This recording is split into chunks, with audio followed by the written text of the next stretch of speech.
warahmatullahi wabarakatuh. Sampai berjumpa lagi bersama dengan PPM Center Channel, PPM Channel, SM Channel. Bincang-bincang kali ini bersama dengan Bang Muslim Ade, pengamat politik yang juga senior PPM. Assalamualaikum. Juga ditemani dengan Bang Lapong, salah satu pendiri PPMI, Presiden Porcis. Nah, bagaimana Bang? Sehat Bang? Alhamdulillah. Assalamualaikum untuk para pemirsa. Ya. Jadi kali ini lagi hangat-hangatnya nih. Situasi ada bunyi-bunyi kota Pandora, ya kan, belum lagi Harun Masiku, belum lagi penangkapan Aziz Samsudin, gitu kan. Ini korupsi di Indonesia ini kok di rejim saat ini kok semakin hari semakin parah, tanpa ada apalagi ini penanganan khusus atau kebijakan khusus daripada pemerintah untuk serius memberantas korupsi. Nah, untuk sejauh ini pengamatan Bang Muslim bagaimana Bang? Baik, para pemirsa dan saudara sebangsa tanah air. Persoalan korupsi akhir-akhir ini tidak sebagaimana yang dijanjikan sesuai dengan janji Pilpres. Ya. Janji Pilpres itu memperkuat KPK, Ya. menambah anggaran, Ya. menambah penyidik. Ya. Bahkan ketika terjadi persoalan di internal KPK, itu 57 ASN itu akan dibela Ya. oleh Presiden Jokowi. Ya. Kenyataannya kan sekarang tidak. Ya. Bahkan dibuang begitu saja. Ini adalah lonceng kematian pemberantasan korupsi. Lonceng kematian pemberantasan korupsi negeri ini diawali dari perubahan atau revisi, ya kan, undang-undang KPK yang baru. Ya. Undang-undang KPK yang baru ini kemudian dilihat KPK itu begitu lemah gemulai. Nah, sekarang lemah gemulai ya? Iya. Penari aja lemah gemulai. Resin dari dong.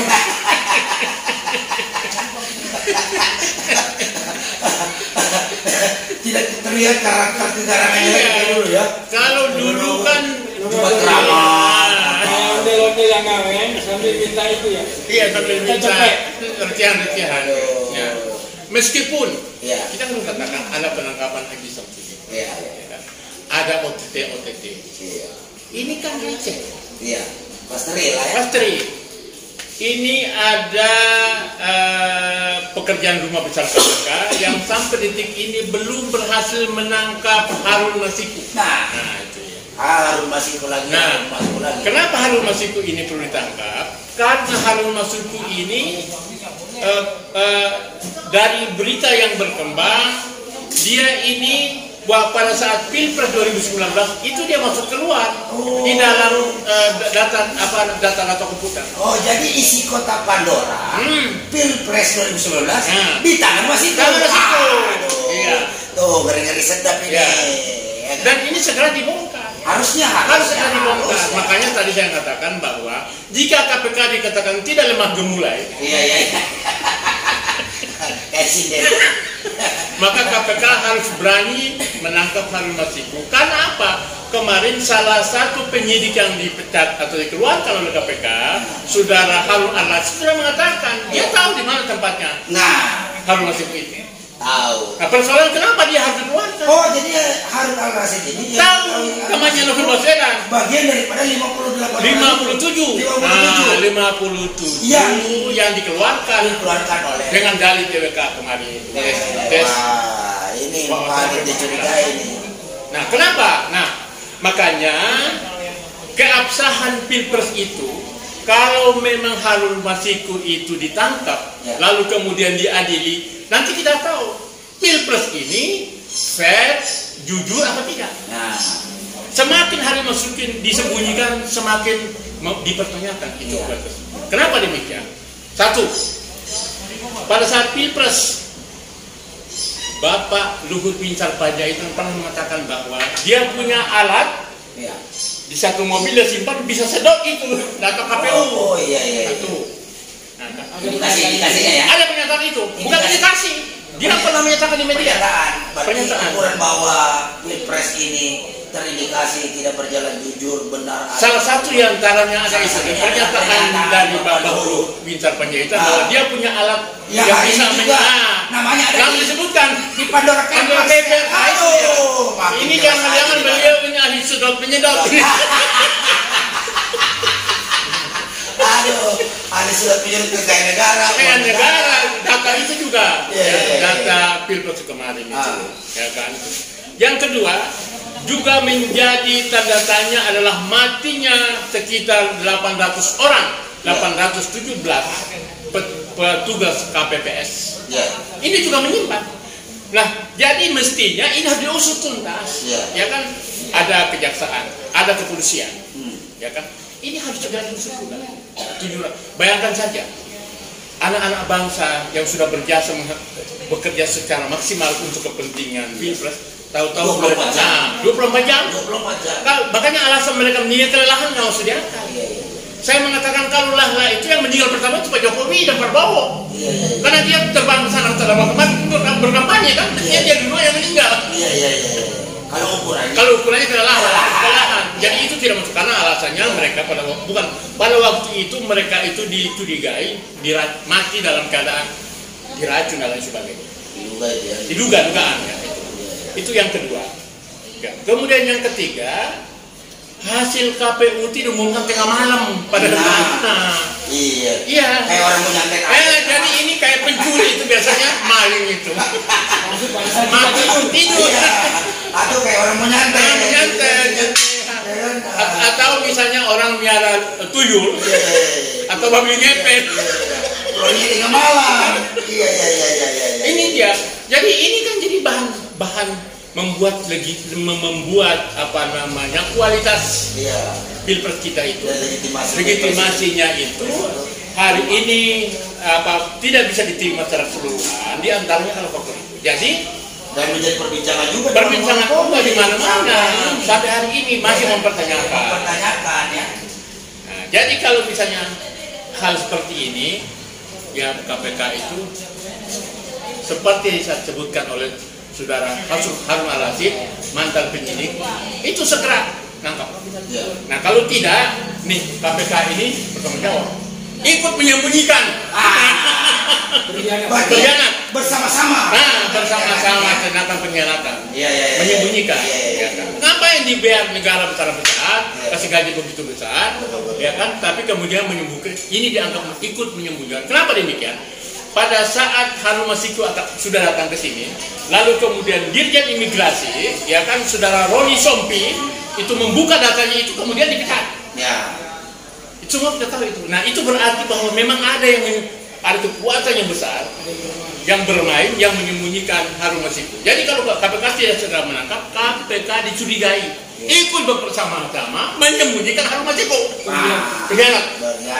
Jadi kalau itu pidana itu bersama-sama. Ikut bersama-sama Pak. Permukaan peningkatan. Iya, padahal harusnya seluruh penyidik. Pak Harto itu subversif. Betul. Silakan tahun ke atas. Betul. Kalau hukuman mati. Betul. Nah kalau menurut Pak Lapong sendiri gimana Pak dari kacamata Pak Lapong? Jadi begini ya, karena Muslim sudah menyebut soal Pandora. Pandora jadi ngetren. Ini kan nama cewek. Nah kita ini Miss Pandora baru pulang demo di KPK soal Pandora juga. Cuma namanya Pandora Papers. Jadi ini tentang orang-orang yang menyumbang uangnya di luar negeri secara besar-besaran, triliunan, ratusan miliar dengan alasan untuk menghindari pajak. Jangan-jangan itu yang dimaksud. Ini kita tadi demo di KPK bawa gambar ini, anak-anak modern, kan? Tunjukin bagi Jadi ini namanya Anda sudah tahu kan orang top ini. Ya ini dua ini. Ini dua-duanya Menko. Dua-duanya Menko. Satu Menko Maritim. Ya. Dan lain-lain. Yang banyak sekali jabatannya. Iya. Ada 5 Pak, ada 5. Menteri Segala Rupa. Saya udah lupa karena terlalu banyak. Saking banyak. Menko Maritim dan plus dan lain-lain. Iya. Dan ini juga Menko. Iya. Menko Perekonomian. Menko Perekonomian. Namanya Erlangga. Tapi ngurusin Covid pula. Ngurusin Covid pula. Iya. Dua-duanya juga koordinator PPKN. Iya, ini. Jadi orang ini sangat top. Ya, pokoknya dua-duanya sangat top lah. Top dan menjadi ujung tombak dari pemerintahan Jokowi. Karena dua-duanya Menko. Iya. Nah, ini yang kita mau bahas. Tadi soal Harun Masiku, kenapa kita harus bahas? Ya kan? Ini persoalan tidak bisa dibiarkan. Kita sangat heran, kenapa ini seorang Harun Masiku dari kampung saya, ya kan? Yang saya juga waktu jadi aktivis nggak tahu nih siapa namanya. Ya, tiba-tiba dia menjadi besar karena kasus ini, ya, dan dilindungi. Kalau seorang Luhut dan seorang Hartarto dilindungi oleh partainya atau oleh siapapun, oleh negara, kita bilang dia Menko kan? Tapi ini seorang Harun Masiku, rakyat biasa saja, yang kemudian menjadi anggota legislatif Indonesia, kok dilindungi? Jadi kemarin kita ngomong soal Harun Masiku ada di mana? Antara ada dan tiada. Ya kan? Dia tiada, tapi anunya ada, gitu ya kan? Beritanya ada, gitu ya kan? Beritanya ada, tapi orangnya tidak ada. Jadi antara ada dan tiada. Malu boy. Ya, malu goib ya. Nah ini kedua orang ini saya mau bahas soal karena kita konsentrasi kasus Masiku juga soal korupsi karena menyuap. Dia menyuap ketua KPU, ya kan? Ada juga Bawaslu di situ sehingga komisioner Bawaslunya sudah ditangkap, komisioner KPU-nya sudah ditangkap, Saudara Wahyu, ya kan? Bawaslunya juga sudah ditangkap. Tapi si Harun Masikunya belum. Ada peristiwa di PT IKA, ya kan? Mau ditangkap KPK, tapi dilindungi oleh oknum-oknum polisi. Jadi saya nggak mau bilang itu institusi itu oknum-oknum. Jadi kita harus lindungi juga institusi polisi karena tak semuanya begitu. Nah ini yang harus kita bicarakan. Ini bukan persoalan main-main. Karena kali ini pemilu sebentar lagi. Oh Muslim. 2024. Jangan-jangan ada lagi kasus seperti ini. Ya kan? Karena ini sudah ada presidennya. Dalam rangka menyiapkan dana impres, dana ini juga yang akan datang. Nah ini juga bagaimana setelah Jokowi berakhir dan mungkin berganti rezim, apakah Harun Masiku ini masih hilang atau bagaimana? Nah, ini juga menjadi misteri yang perlu kita. Apakah Harun Masiku masih representatif menjadi makhluk goib? Jangan-jangan memang dia sudah berganti karakter sebagai makhluk goib. Ini yang harus kita. Tapi persoalan mendasar kita sekarang ini dari semua kita ribut di dunia adalah persoalan ini yang tidak bisa bosan. Seperti yang saya pernah bilang, korupsi ini sudah masuk ke semua level, dari desa sampai ke istana. Kemarin kita masih dengar ada beberapa kepala desa ditangkap oleh KPK, ya kan, oleh kejaksaan masing-masing daerah karena kasus korupsi dana desa. Pejabat-pejabat di tingkat kabupaten juga, DPR, bupati ditangkap-tangkapin. Ya. Gubernur, terakhir Gubernur Sulawesi Selatan tuh ya, siapa namanya? Nurdin Abdullah, ya kan, juga ditangkap. Ya kan? Kebetulan rumah saya ada di Alex Nurdin juga Sumatera Selatan. Alex Nurdin, mantan. Dari Golkar juga. Temannya Pak Menko juga ya. Iya betul. Temannya ya. Kalau Nurdin Abdullah dari PDIP. Nah ini sudah hampir semua partai. Semua partai korupsi. Semua pejabat-pejabatnya ditangkap korupsi. DPR-nya juga dari semua partai tidak ada lagi. Semua ditangkap. Dan itu pembesar-pembesar partai. Nah ini yang kita mau bicarakan juga. Kenapa korupsi ini bukan semakin hilang, atau indeks korupsi kita makin baik, tapi makin makin rusak. Ya, mana semakin masif terstruktur masif lagi. Dan ini sejak era reformasi ini kan KPK lahir dari buah reformasi. Ya kan? Bukannya malah korupsi itu menjadi hilang atau menjadi sangat nihil, ya. Tapi ini dari Presiden Gus Dur, ya kan, Megawati, SBY sampai jauh ini trennya naik. Gitu. Ya. Ini kenapa? Berevolusi positif. Berevolusi positif merugikan rakyat. Ini korupsi ini semakin menggurita. Seperti pandemi juga. Iya. Nah. Jadi korupsi ini sangat luar biasa. Uang pandemi pun dimakan sama dia. Iya. Jadi dia bansos. Nah itu bansos. Ya, dan itu menteri. Dari PDIP. Iya. Jadi kalau ada korupsi tingkatnya besar-besar, uangnya besar, masih berkaitan dengan partai, nama partai, dan pasti itu ada partai. Berarti korupsi ini berkorelasi dengan kekuasaan, Bang?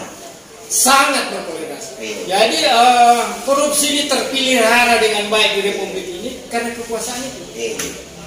Kekuasaan kita masih sangat korup dan sistem yang berlaku sekarang ini, ya kan, dengan sistem demokrasi partai, ya kan, bukan demokrasi rakyat. Jadi demokrasi kita ini demokrasi partai. Kenapa lahir oligark? Karena demokrasi partai. Bukan demokrasi karena untuk kepentingan rakyat. Kalau demokrasi untuk kepentingan rakyat, tidak ada korupsi lahir di partai-partai. Tapi ini partai-partai ini masih sistemik, ya kan, dan terstruktur korupsi. Besar dugaan bahwa partai-partai ini memang mendesain korupsi ini secara tidak langsung. Jadi mereka bukan sengaja. Ya, mereka berlindung di balik konstitusi, ya kan, membuat regulasi-regulasi sehingga memudahkan menjadi maling orang rakyat. Jadi contoh, kenapa undang-undang KPK direvisi? Iya. Itu pertanyaan saya. Anda sering menulis. Ya. Kenapa? Kenapa terjadi kasus pelenseran? 57 orang teman kita, kawannya Muslim ini di KPK.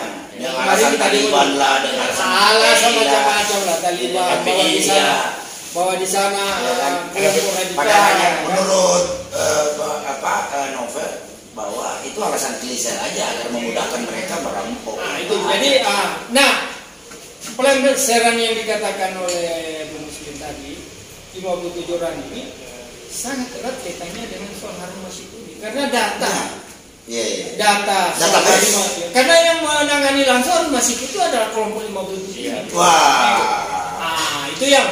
Itulah yang semakin membuat pemberantasan korupsi ini makin misteri, sama dengan misterinya Harun Masiku yang sudah berubah menjadi goib. Ya, jadi memang ini ada grand design untuk mengaburkan ini persoalan ya, secara terstruktur, sistematis dan masif. Bukan mengaburkan saja, menghilangkan tragedi demokrasi kita ini sehingga. Tapi sebenarnya juga menurut saya para pemirsa bahwa jika Harun Masiku tidak terungkap, suatu saat pasti akan terungkap karena saat ini kan jejak digital ada di mana-mana. Pasti. Saya pikir semua orang bisa mengantongi berbagai macam informasi. Jangan sampai kasus Harun Masiku ini menjadi tragedi demokrasi Indonesia ke depan. Betul. Jangan yang seharusnya diungkap saat ini. Ya seperti waktu misalnya siapa lagi ini Nasaruddin yang kabur sampai ke Kolombia. Itu kan bukti keseriusan pemerintahan SBY untuk memberantas korupsi dengan menyuruh menangkap tuh si Nasaruddin sampai ke Kolombia. Dan ingat kemarin kalau tidak salah Januari ya, Harun Masiku ini sudah masuk dalam daftar Interpol. Jadi ini sudah menjadi buruan seluruh dunia. Cuma kalau dibilang itu Interpol, berarti itu ada indikasi bahwa dia ada di luar negeri. Tapi ada juga bahwa dia ada sebenarnya di dalam negeri ini. Dan menurut pengakuan kawan-kawan 57 orang itu, Harun Masiku itu ada di tempatnya. Ada di Indonesia. Makanya begini, ketika Harun Ar-Rasyid yang sudah mendeklar mengetahui di mana tempatnya Harun Masiku dipecat, diberhentikan Kasar dan dibuang dari KPK. Ini kan menjadi pertanyaan. Kenapa? Mestinya kan kalau memang KPK mau serius, mau menangkap Harun Masiku. Kalau ini ada penyidik Harun Ar-Rasyid yang sudah tahu kok dipecat. Nah, jangan-jangan memang KPK nggak mau nangkap dia ini. Nah, berarti kan kita pertanyakan ini KPK. Karena Pandora Pilpres ada di sini ketika itu terungkap semua. Akan terbuka semua. Menguatkan putusan MA terkait gugatan almarhum Bu Rahmawati. Iya, nomor 44. Ya, itu. Nah, jadi kan begini kan. Jadi ada korelasinya. Korelasi jadi berhubungan satu sama lain tuh. Terkait, sangat terkait sekali dan sangat berkorelasi. Dan ini kalau tidak menjadi tragedi demokrasi. Tragedi demokrasi adalah bahwa pemilihan ini hanya formalitas doang. Kemudian mereka atur di KPU, kemudian Bawaslu pun pada saat itu sebetulnya hanya stempel, hanya sekedar formalitas. Kenapa? Sudah ditentukan bahwa yang menang, Prabowo hanya sebagai runner up saja. Ya kan kita pada dua periode Pilpres. Nah, karena pada waktu itu saya dengan Edi Sugiarto dan teman-teman itu datang ke Bawaslu mempersoalkan tentang data fiktif 17 KPT ilegal. Itu kami berribut waktu itu. Bahkan sampai di KPU, bukan di Bawaslu. Di Bawaslu. Bahkan dengan Sri Bintang kami datang ke Bareskrim Mabes Polri untuk itu kan cerita mati. Makanya dari situ saya melihat bahwa ini sudah settingan. Jadi kalau sampai Harun Masiku ketangkap dan memang ini berjalan fair misalnya, akan terbuka ini semua. Nah, pada waktu itu kita bikin komisi independen, komisi independen untuk ini supaya dunia luar juga tahu bahwa betul-betul Indonesia itu demokrasi yang sungguhan. Memang bukan demokrasi bohong-bohongan. Hasil survei juga indeks demokrasi Indonesia jauh loh. Iya kan? Jauh loh. Demokrasi seolah-olah. Jadi demokrasi seolah-olah. Nah, maksud saya dengan munculnya kotak-kotak Pandora ini yang disimpan nanti, kita berharap Harun Masiku ini yang menyembunyikan Pandora Pilpres bisa terungkap. Nah, pasti juga ada korelasinya dengan Pandora Papers hari ini yang membawa-bawa menyeret dua nama Menko ini. Makanya. Nah, apalagi ini dana puluhan atau ratusan triliun botol bisa jadi 11.000 triliun di kantong. Iya, itulah. Ini salah satu bagiannya nih. Jadi begini. Berarti butuh keseriusan Presiden Jokowi dong. Saya mau bilang begini. Jangan-jangan yang dibilang Jokowi, dia kan sangat yakin. Iya, sudah di kantong. 11.000 triliun itu ada di kantong saya. Dan masih banyak lagi. Nah, kalau sudah di kantong, Bang, nanti sudah siap cair dong. Jadi begini, mungkin itu. Ini dugaan saya. Mungkin itu data dari Panama Papers dulu ya, tahun 2016. Dengan Pandora Papers. Cuma ganti saja. Dan bukan hanya ini yang menjadi aktornya, mungkin banyak juga yang lain. Cuma ini yang dimunculkan. Karena kebetulan ini keduanya dari Golkar. Dari Golkar. Mungkin ada modus dari lawan politik Golkar, kan? Nah ini. Atau bisa ini ya kan? Atau bisa jadi mereka mungkin bisa jadi di Pilpres yang ada kan nyam juga jadi Pilpres. Nah ini sudah nyala. Ini juga sudah beredar bahwa kalau tidak salah relawannya itu tanggal 9 besok. Tanggal 9 besok di KP Bintang. Ini relawan LBP. Ya, berarti ini terjadi persaingan nih. Ini sudah bersaing ini. Ini si Erlangga ini. Sudah bersaing dengan Puan. Sudah pasang Baliko. Jadi kita ke daerah-daerah itu pelosok Jawa. Sudah banyak juga. Itu kalau bukan balihonya ini yang kita lihat, Erlangga ini balihonya Puan. Berarti mungkin saingannya merasa tersaingi, dibukalah ini. Nah, jadi begini, ini ada kaitannya juga. Ini ribut di PDIP. Soal siapa Ganjar atau Puan, ya kan itu ribut. Nah, kan, udahlah. Ini kita tahu ini PDIP. Bahwa ini kira-kira analisis saja. Analisis yang lihat saya. Kemudian muncul ini. Berarti apa?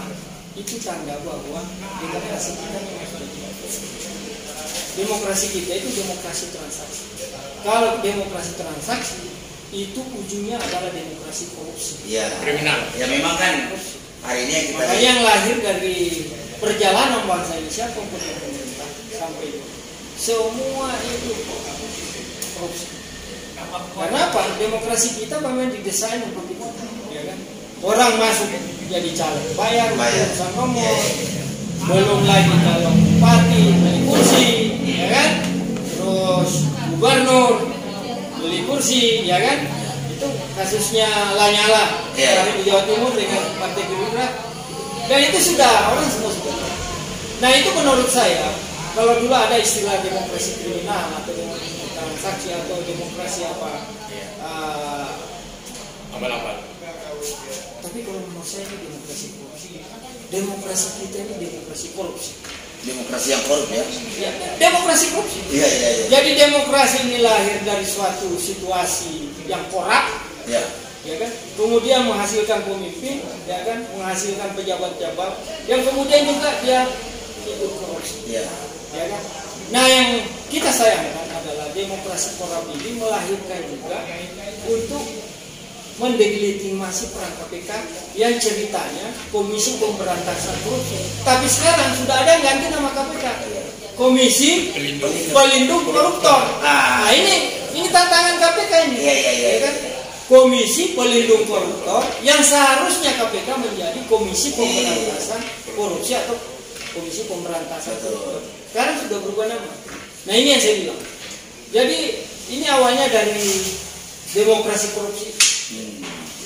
Jadi apalagi ini karena ada indikasi persaingan di Pilpres 2024 nanti, maka data-data yang terkait masalah kebusukan para calon-calon ini itu mulai diungkap ke publik ya. Artinya bisa jadi sesama Garong saling bersaing untuk menjadi siapa sebenarnya yang menjadi pemimpin Garong nanti di Indonesia. Ini rakyat harus sadar. Tidak bisa kita biarkan. Jadi pertarungan Garong ada puisinya Adi Mas Adi. Negeri para penebak.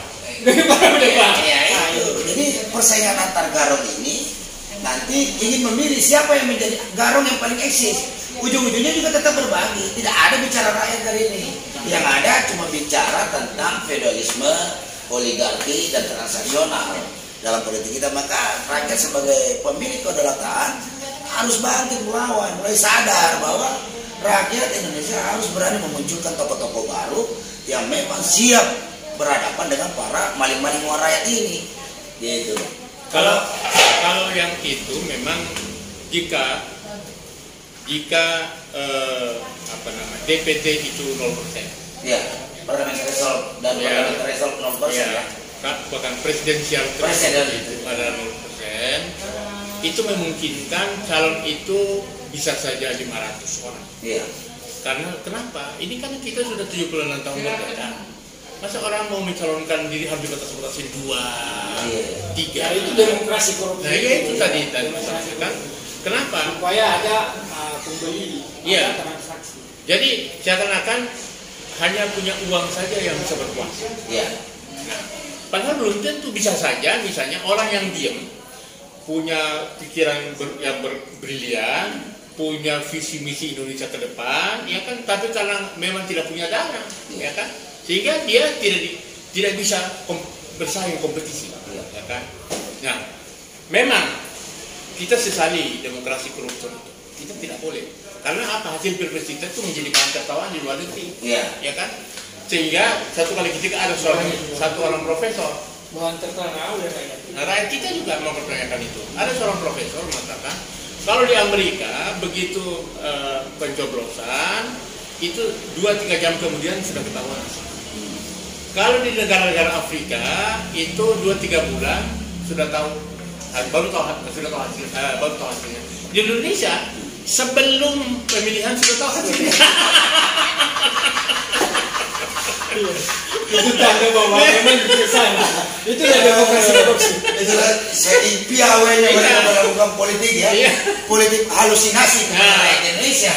Sehingga sebelum pilpres sudah tahu hasilnya siapa. Jadi lebih canggih lagi. Lebih canggih lagi Indonesia ya. Nah itu dia. Makanya contoh, ya saya kaitkan sedikit dengan gugatan TPUA yang kemarin tiba-tiba hakimnya diganti dan dimutasi. Ya kan? ini jangan-jangan istana tergoncang, lalu kemudian ketakutan dengan hasil persidangan TPUA ini, lalu kemudian hakim-hakim yang kemarin begitu kooperatif baik, ya kan, di mata kooperatif penggugat, lalu kemudian ketakutan nanti kesimpulannya adalah mengikuti hasil gugatan, ya kan, memenangkan para penggugat, ya, tim tim pembela ulama dan aktivis yang menggugat tentang kebohongan Presiden Joko Widodo, ya kan, maka oleh dasar itu Ketua Pengadilan Negeri Jakarta Pusat melakukan satu tindakan dengan cara mengganti dan memutasikan hakim-hakim. Bersama mereka apa? Ini kalau satu mungkin masih semuanya. Ini termasuk paniteranya. Nah, paniteranya juga. Nah, itu jangan-jangan ini mengarah salah satu kaitan dengan masalah itu tadi, demokrasi yang korup tadi itu. Karena dalam bentuk itu ada 66 janji-janji kebohongan. Iya. Yang dilakukan oleh Presiden Joko Widodo. Jadi begini, ini karena disinggung Joko Widodo ya, ada 66 janji. Iya. Saya kan bersama Anda ya, dengan aktivis mendemo menagih janji Jokowi yang betul. Iya, betul. Yang kemudian aktivis tobat nasuha dan sebagian besar itu adalah para relawan Jokowi. Nah, jadi ini demokrasi korupsi ini, yaitu saya bilang dulu kita rame-rame mendukung Jokowi, termasuk Muslim, aktivis itu mendukung Jokowi karena kita melihat sederhanaan yang ada di situ ya, belusukan, masuk got, keluar got, dan kita melihat itu sebagai sesuatu yang baru, antitesis lah dari para pemimpin yang gayanya kayak Bung Karno, ya kan, di bawah Soeharto, di bawah SBY, ya, tiba-tiba lahir seorang calon presiden dari tukang mebel ya kan, badannya mewakili rakyat Indonesia. Jadi Jokowi itu mewakili 80% gaya, ya kan, style gaya Indonesia kebanyakan yang di level bawah, ya kan, kurus, ya kan, rempeng, ya kan, terus muka deso, ya kan. Nah, saya tadinya melihat itu ada suatu idealisme baru di situ. Walaupun saya agak ragu apakah itu by design atau enggak ya, tapi dalam proses kampanyenya kemudian disandingkan dengan JK yang kita tahu dia sukses ngurus Poso, ya kan, Aceh, ya kan, Ambon, ya kan. Kita ada harapan baru lah. Nah, ini menarik ini. Walaupun awalnya JK mengatakan bahwa bisa rusak bangsa ini kalau tiba-tiba jadi presiden kan, itu kan setelah gubernur apa sebelum gubernur? Setelah gubernur ya. Tiba-tiba ini bisa rusak bangsa ini kalau tiba-tiba itu dia langsung naik jadi presiden. Nah, tapi kenyataannya JK menerima itu sebagai calon wakil presiden, dan saya pikir itu suatu timnya itu luar biasa cerdasnya, ya kan. JK mewakili kelompok Islam, ya kan, Indonesia Timur, ya kan, kemudian Jokowi mewakili suara yang masif di Jawa, ya kan, rakyat Jawa, ya, sehingga menang lah. Menangnya pun nggak tanggung-tanggung, hampir 70%, ya. Nah, disusun semua kampanye itu 66 janji itu, waduh, sangat luar biasa, Bung Muslim. Kita juga tepuk tangan, itu menari-menari ya. Ketika itu kampanye, karena kita ikut bersama mereka. Tapi 3 bulan kemudian, mulai itu dengan BBM yang naik, ya kan. Terus dari buruh ada PP 78 yang membuat buruh malah, ya kan. Yang sebenarnya itu menjadi kampanye Jokowi bahwa tidak akan mungkin ada kenaikan BBM, ya kan, dengan melihat kondisi rakyat yang sulit, kemudian melindungi buruh, ya kan. Nah, yang paling akhir itu tentang soal ini, sebelum KPK ini,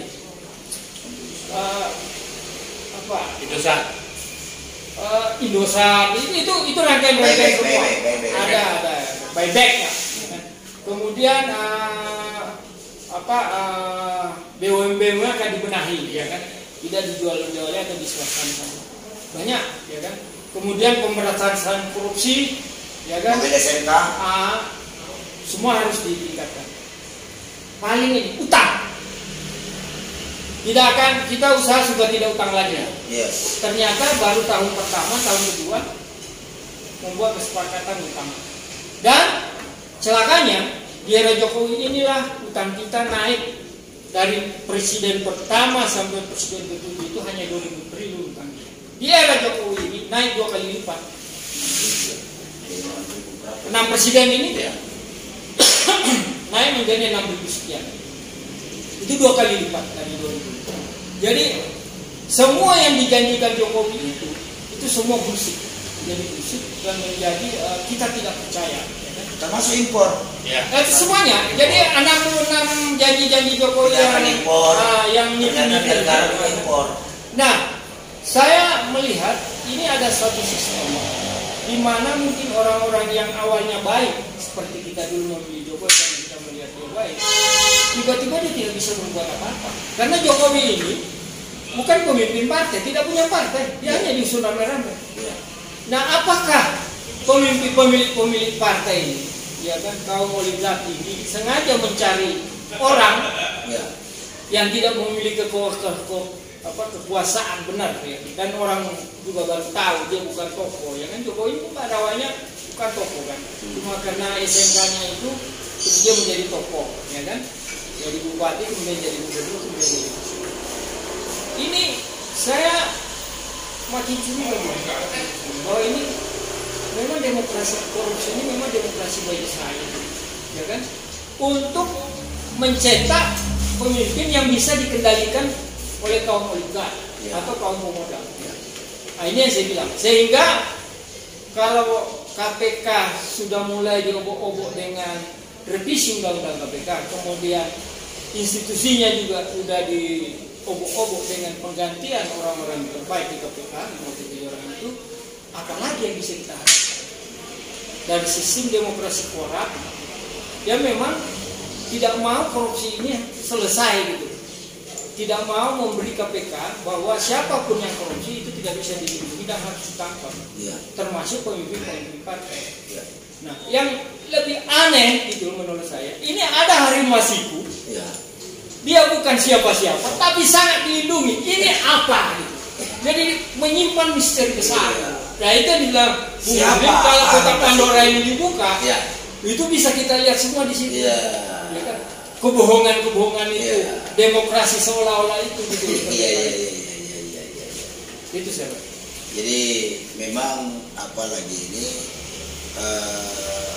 sampai hari ini memang pemerintah Jokowi sama sekali tidak serius menangani kasus-kasus korupsi yang terjadi di Indonesia. Bahkan semakin kesini semakin masif aja, dan jumlahnya pun makin hari makin berlipat ganda. Ya kan, dulu masih miliar-miliar, sekarang triliun itu menjadi korupsi yang sedikit, 10 triliun, karena ada korupsi 21 triliun. Bahkan kalau benar dugaan daripada Bung Novel yang terkait masalah korupsi selama COVID ini ratusan triliun, wah itu korupsi terbesar lagi. Apa ya? Megaloman korupsi itu.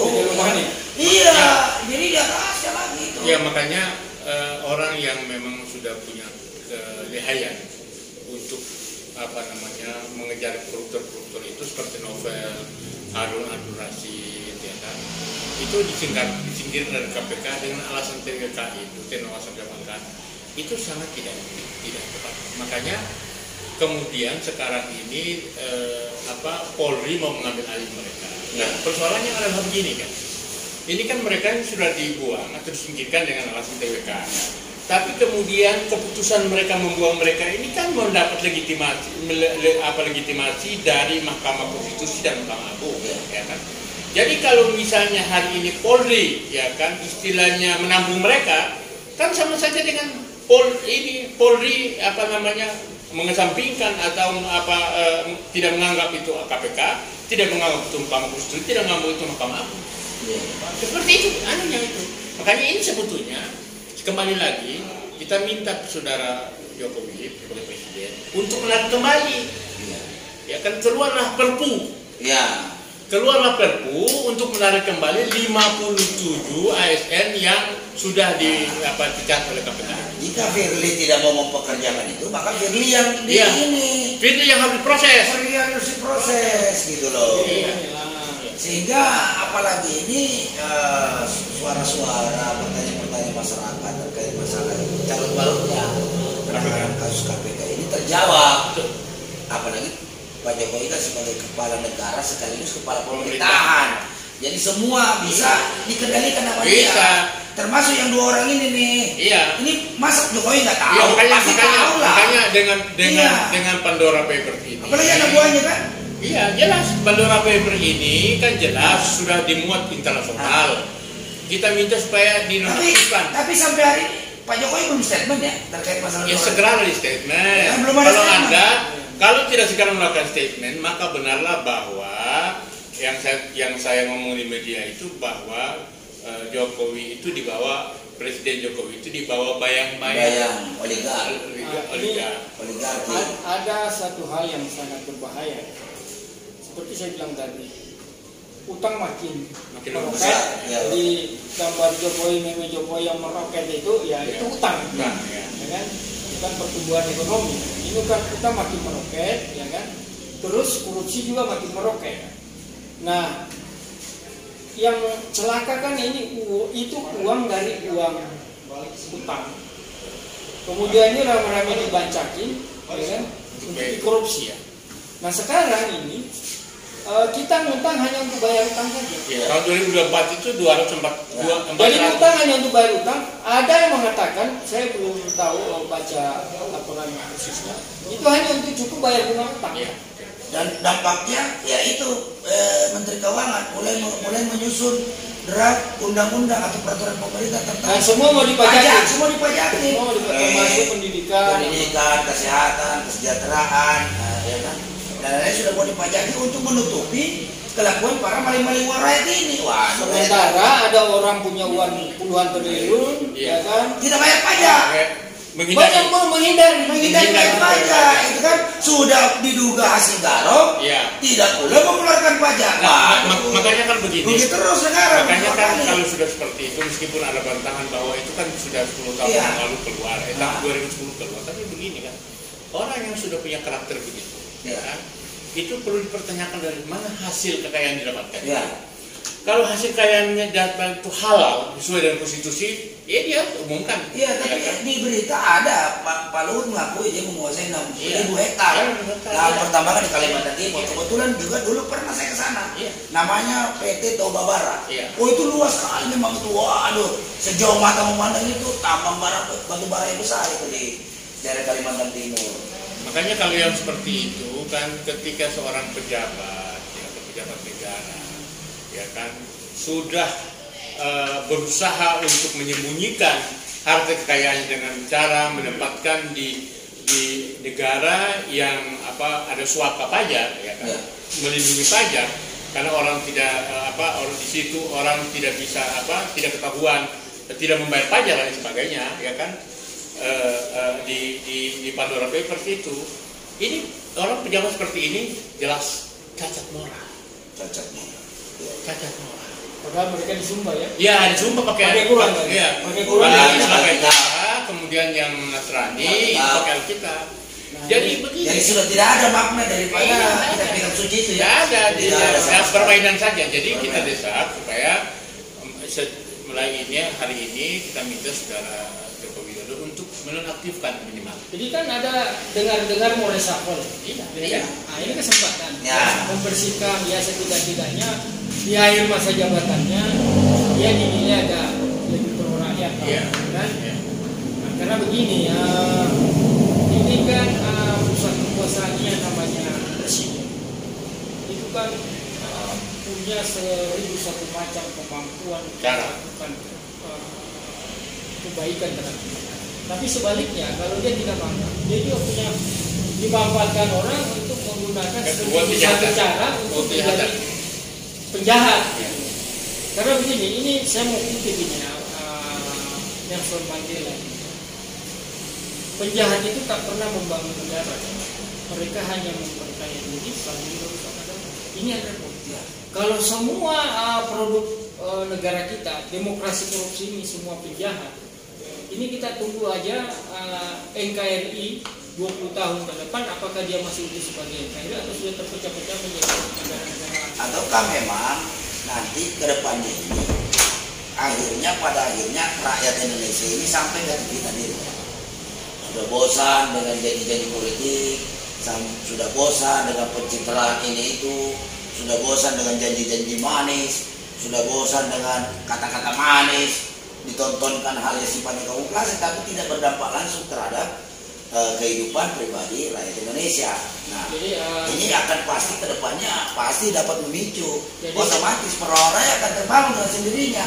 Karena jujur aja, daripada segelintir orang ini yang menguasai hajat hidup orang banyak, merusak negara keutuhan NKRI, rakyat yang jumlahnya jauh lebih banyak, lebih bagus menghabisi yang segelintir orang ini yang tidak mau memikirkan. Nah, ini kan yang Anda katakan itu kan kalau pada tingkat mereka artinya belum terusik secara ekonomi. Ini kan tadi sudah dikatakan bahwa pandemi COVID ini melahirkan kemiskinan baru, menambah 5 juta orang. Nah, takutnya kalau ini dibiarkan terus menerus, orang makin banyak miskin, ya kan? Kemudian timbul suatu perlawanan sosial, ya kan, gejolak, ya kan? Dan itu berbahaya karena itu akan memukul partai-partai. Tiba-tiba semua rakyat, ini partai nggak ada gunanya. Kemudian mereka memblokir semua partai-partai yang ada di daerah-daerah dengan segala macam caranya. Nah, itu berbahaya. Sebagai langkah frustasi rakyat, ya. Frustrasi. Rakyat frustasi melihat kondisi negeri ini yang tidak bagus-bagus aja, ya kan? Akhirnya mengambil tindakan-tindakan, ya sebagai pemilik kedaulatan rakyat sah-sah saja sih jika dilakukan. Ini kan kalau ada orang terlena dengan mabuk, dengan kekuasaan kesenangan, ya kan? Nah, ini kan candu, kekuasaan ini candu, tentu korup, ya. Orang makin terlena dan semua orang merasa happy-happy saja, rakyat tidak melawan, tidak ini. Tapi itu kan ada ujungnya, di mana ketika semua sudah itu terbentur, dia akan turun ke bawah dan itu berbahaya. Ya, jadi kan kalau itu saya yakin rakyat Indonesia bisa diangkat. Bagaimana Pak Soeharto tahun 97, ya kan, terpilih dari 80%, bahkan 90% rakyat Indonesia menang telak mendukung partai, kan? Mendukung, ternyata 98 tumbang. Jadi artinya begini, pemerintah boleh saja melakukan kanalisasi perlawanan mahasiswa, ya kan, sehingga mahasiswa tidak turun, guru juga dikanalisasi, ya kan, aktivis-aktivis juga dikanalisasi dengan memberi jabatan komisaris. Tapi itu sampai kapan? Iya. Sampai kapan? Karena barang busuk itu disembunyi di mana juga akan dicium baunya kemana-mana. Dan saya khawatirkan rakyat ini yang merasa sudah terjolimi, sakit hati, ya kan, dengan kondisi-kondisi bangsa ini terakumulasi. Jadi seperti kita memompa balon, makin dikopa akhirnya akhirnya meledak sendiri tanpa kita sadari waktunya kapan. Dan itu sebuah kepastian. Iya kan? Itu sebuah kepastian pasti akan terjadi. Dan partai-partai aneh yang nggak bertanggung jawab pasti nanti akan dikejar-kejar oleh rakyat. Ya kan? Itu yang kita takutkan. Itu yang kita khawatirkan. Makanya diskusi ini terus kita sampaikan, ingatkan, dan khusus untuk penanganan kasus-kasus korupsi yang 2 Menko ini, tolong Pak Jokowi segera mengambil sikap.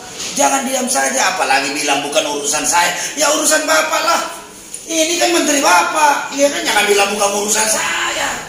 Itu udah capek kita dengar itu. Nih 2 orang ini yang hari ini yang namanya muncul di Pandora Papers dan Pilpres Pandora Pilpres. Nah itu semua harus diungkap. Atau begini, buktikan bahwa Anda mampu menyelesaikan semua kasus korupsi besar di Indonesia. Jangan cuma slogan saja. Kalau Bapak Presiden bilang bisa-bisa juga, jangan-jangan dia ada di sana. Juga sudah kebagian. Bukan kebagian, jangan-jangan dia juga menghindari pajak. Jadi yang hampir semua pejabat-pejabat kita yang berduit itu pakai caranya beliau-beliau ini. Iya, cuma yang terungkap ini 2. Baru terungkap ini 2. Jadi mudah-mudahan Pandora Papers yang akan datang bisa mengungkap lagi nama tokoh-tokoh di Indonesia, pejabat-pejabat Indonesia atau pengusaha-pengusaha di Indonesia yang mengemplang pajak, dan pasti insya Allah nanti pasti rakyat akan memberikan hukumannya. Ya mungkin closing statement dari Bang Muslim seperti apa Bang? Ya jadi persoalan yang kita bahas sore hari ini dan menyangkut sejumlah topik tema, dan tema utamanya adalah masih mempertanyakan kebenaran Harun Masiku, ya kan? Dan saya kira hari ini Harun Masiku segera saja ditangkap, ya kan? Ya, untuk mengakhiri polemik, ya kan? Kalau tidak ditangkap, ya berarti memang ini disembunyikan. Ya kan? Dulu pernah saya katakan kalau dia mati, di mana kuburnya, kan gitu dia. Kalau nggak ada kuburnya berarti tidak mati. Mana rumahnya? Mana rumahnya? Apalagi kan Harun Ar-Rasyid. Nah Harun Ar-Rasyid lagi itu yang apa namanya penyidik KPK itu, yang sana nama Harun juga, Harun Masiku. Yang ini Harun Ar-Rasyid. Harun Ar-Rasyid bilang saya tahu tempatnya. Itu dia. Satu Harun buron, satu Harun pemburu buron. Ya. Jadi itu satu. Terus yang kedua, ini segera saja diambil sikap. Ya, oleh Presiden Jokowi. Karena ini jelas menyembunyikan harta. Harta yang didapatkan, kalau memang itu hartanya halal dan legal, bersih, ya kan, ngapain harus diumpet-umpetin? Kan? Sehingga baru kemudian dibongkar oleh media luar, ICID itu kan. Nah, itu juga yang ini. Nah, jadi saya kira dua Menko ini mencederai. Ya. Mencederai karena mencederai pemerintahan, juga melukai hati rakyat, di mana rakyat dipaksa bayar pajak terus-terusan. Tapi kedua ini menghindari supaya jangan bayar pajak, kan dengan bikin perusahaan luar negeri. Itu dampaknya. Dampaknya. Jadi saya kira harus tunjukkan kapasitas sebagai presiden dan kepala negara. Kalau tidak, ya jangan rakyat tiap hari membuli Anda, bahkan suruh Anda mundur, kan begitu kan? Ya. Kalau seperti itulah, kalau nggak bisa lagi mengatasi ini, ya mundur saja kan begitu. Jangan di pengadilan digugat mundur, hakimnya diganti. Kan? Saya kira itu saja. Oh ya, Bang Ambong, closing statementnya Bang. Jadi ini bukan hanya untuk Jokowi, siapa saja yang terlibat dalam kekuasaan, ya kan? Apakah penguasa partai, ketua partai, ya kan, institusi DPR, ya kan, dan institusi lainnya selain institusi presiden. Ini harus menjadi atensi kita semua, terutama bagi pemilu. Ini kan sebentar lagi 2024, ya kan? Kita harus punya sikap yang tegas terhadap soal demokrasi korupsi, ya kan? Demokrasi partai yang melahirkan demokrasi korupsi, yang menampilkan demokrasi rakyat yang memiliki. Hanya harus kita, karena apa? Kalau tidak akan banyak kasus-kasus seperti ini, ya. Kemudian ada kasus-kasus Harun Masiku, dan nanti akan muncul lagi model-model korupsi yang modelnya makin canggih, ya kan? Modelnya makin canggih. Karena apa? Sistem ini, ya kan? Sistem ini semua sudah menjadi rapuh. Tidak ada lagi siapa yang mau menjadi pemburu dan siapa mau jadi buron, tapi semua sudah punya potensi untuk jadi buron. Nah ini terus siapa? Negara itu hadir di mana gitu untuk rakyat dan bangsa kita. Nah ini yang harus kita perhatikan, bahwa kita tidak bisa lagi membiarkan penjahat bangsa negara ini yang memperkaya dirinya sambil merusak negara gitu. Hanya itu yang saya tambahkan sedikit bahwa jika ini dua pejabat teras ini, dua Menko ini yang sudah disebutkan di Pandora Papers ini tidak segera diaktifkan, maka ini akan memberikan inspirasi pada rakyat jangan bayar pajak. Ya. Itu. Dan kalau ini yang nggak bayar pajak, terus negara dapat uang dari mana? Akan kolaps, ya kan, akan terjadi shutdown. Negara tidak bisa lagi menggaji ASN, polisi, tentara, ya kan, menggaji kabinet, menggaji pemerintahannya, nggak ada uang lagi. Kan itu sumbernya kan. Memang sekarang ini ada utang, sampai kapan utang itu? Ya kan? Jadi dan itu bisa juga demokrasi seperti yang dibilang tadi itu, nanti rakyat makin apatis, golput, iya, makin banyak golput. Ya.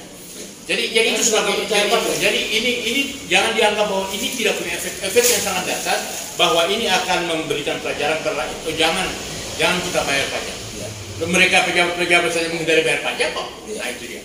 Jadi segera saja dinonaktifkan atau tindakan atas 2 minggu ini. Nanti akan masih perlawanan, pembangkangan sosial. Pasti. Karena apapun yang keluar dari pemerintah pasti dilawan. Terjadi social disobedience. Pembangkangan sosial. Jadi apapun yang dibuat oleh pemerintah tidak ditaati. Oke. Nah itulah tadi bincang-bincang dengan Bang Lapong, dengan Bang Muslim. Maka ini menjadi PR besar bagi pemerintahan Jokowi, khususnya Dirjen Pajak. Anda tidak boleh takut. Anda harus berlindung atas nama rakyat. Dan saya minta Presiden Jokowi untuk membackup Dirjen Pajak dan Kementerian Keuangan. Jadi tidak boleh ada kong-kali-kong lagi terkait masalah pelanggaran pajak yang diungkap oleh Pandora Papers ini. Agar kedepannya sistem politik kita menjadi lebih baik, negara kita juga menjadi lebih baik, dan rakyat juga mendapatkan hak yang seharusnya mereka dapatkan. Jadi dalam kesempatan ini saya ingin juga Indonesia untuk tetap mengikuti jurnal-jurnal kami agar selalu mendapatkan update terkait masalah informasi perkembangan situasi terkini dan ulasan-ulasannya dari berbagai macam platform dan aktivis senior kita, sehingga mampu mencerdaskan kehidupan bangsa. Dalam kesempatan ini pula kami harapkan, kami mengingatkan selalu bahwa kedaulatan adalah di tangan rakyat. Hidup rakyat. Sampai bertemu lagi dalam edisi selanjutnya.